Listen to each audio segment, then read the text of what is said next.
Welcome back to See, Hear, Feel. Today, I have the pleasure of being with Dr. Dean Gianakos. Dr. Dean Gianakos, MD, FACP, is currently Chief Academic Officer at Centra Health, a Central Virginia regional healthcare system. He is trained as an internist with previous certifications in pulmonary medicine as well as hospice and palliative medicine, and he has taught many family medicine residents and medical students for almost 3 decades. Dr. Gianakos is interested in the medical humanities as well as end-of-life care, the patient-physician relationship, and communication. Welcome to Dean. We were talking a little bit about this before we started recording. Can you talk about the DISC assessment and how that relates to emotional intelligence?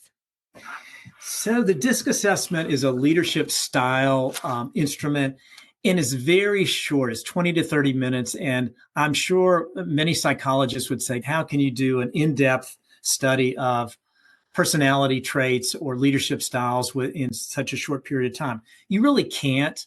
I like it, though, as a shortcut to really size up people's different leadership styles, because some people have a very dominant style of leadership. They're very directive. They want results right away.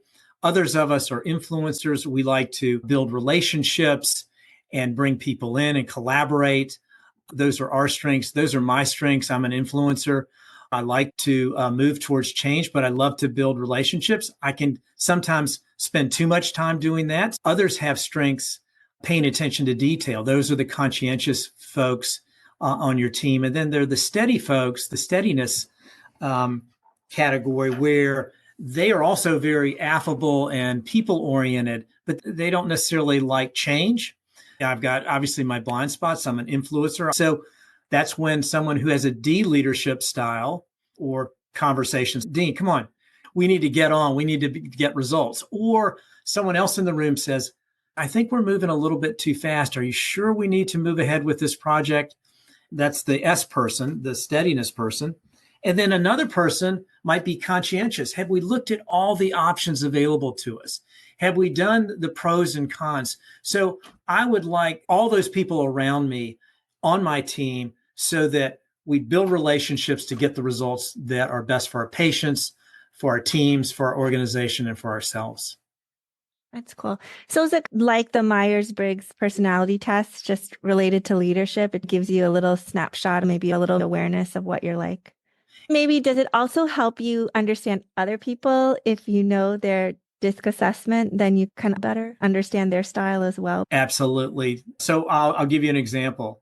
My former boss, and he would not mind me telling this story at all. He was a strong D, strong dominance leader, really smart guy. And I already told you I was an influencer. I'm a relationship guy. So when I first start the job, and he's also a friend of mine, we play doubles together. He's a tennis partner of mine years ago. So he says, Dean, I've got this great project. I've just started my job, Christine. I've just started. Dean, I've got this great project for you. And I've got the perfect members to join your team. And let me describe the project for you. And he goes on to describe it. And I'd like you to complete this within the next 2 weeks. And he says, how does that sound to you? I said, Dan, do you mind if I just offer just a small contribution to your idea? Would that be okay? And he slapped his forehead and said, oh, I'm doing it again. He pulled out a card and it said, listen more. We both started laughing because he was self-aware enough to say, I don't listen enough. I tell people what to do. We learned from each other because working with him, I became more assertive and more directive. And he became, I'd like to think, a better listener. It was a wonderful collaboration because we understood each other. That didn't happen overnight. Yep. When we were stressed, when one of us was stressed, we'd fall into our natural styles. Maybe I wouldn't speak up.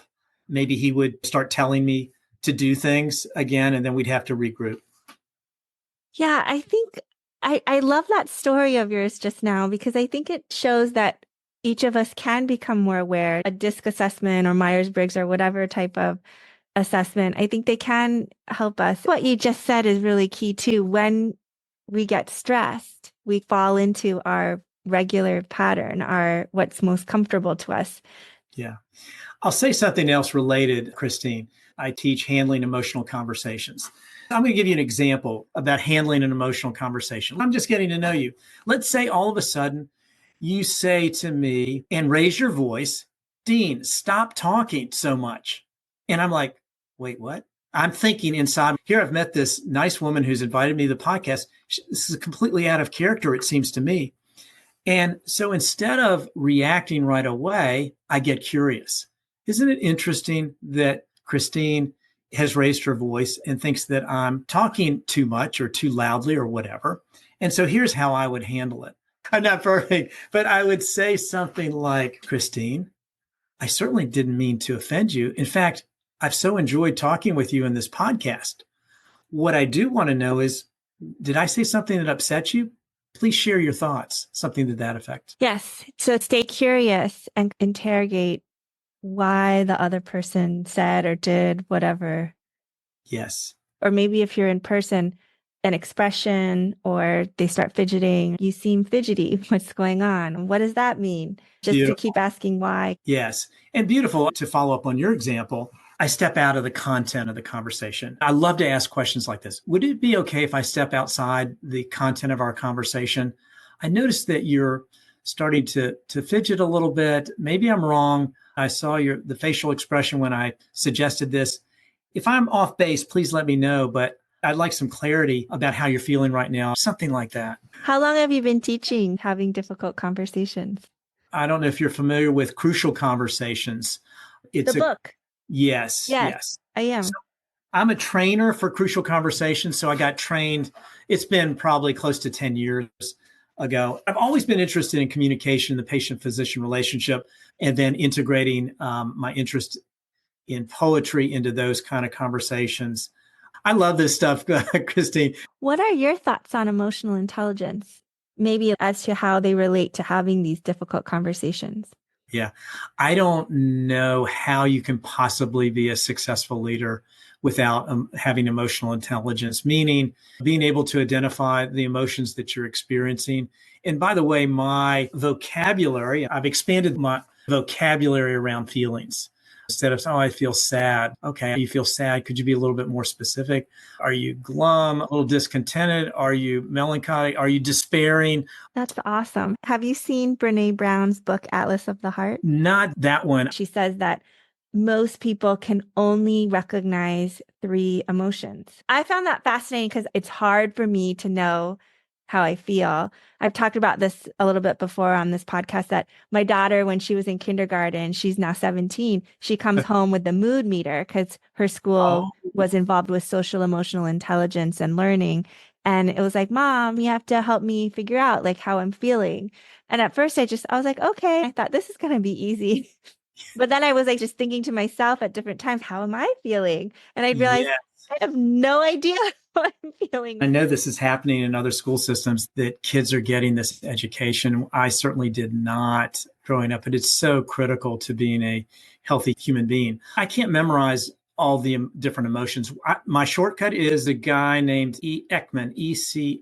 Okay, he identifies 6 emotions. Yes. Happy, sad, angry, fearful, surprised, disgusted. I just start with those and say, okay, yeah, I'm feeling angry, but am I furious? Or am I just a little, what's the intensity of the emotion? Low, medium, or high? Absolutely. I'm with you.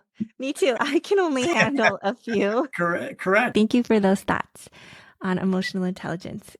Could you also talk about metacognition or thinking about your thinking? I'm going to tell another story. I'm at a meeting and I'm leading the meeting. I open the meeting by saying to the group, I just saw the most amazing bumper sticker. It says, don't believe everything you think. And I said, I just love that. Don't believe everything you think about yourself, about the person you're talking with, about your team or your organization. So that bumper sticker, don't believe everything you think. Then someone raised his hand and he said, that's my car with that bumper sticker. I said, wait, are you kidding me? I want that bumper sticker. And he got me the bumper sticker. And it's so good that I did not put it on my car. It's in my office so that I'll see it every day. I'm going to end this conversation here and we'll come back and we'll talk about John Stone, who wrote the poem Gaudiamus Igitur that I shared last week. And I'll share another poem by him called Whittling the Last Class, and an article that was written related to that poem. Thank you for listening.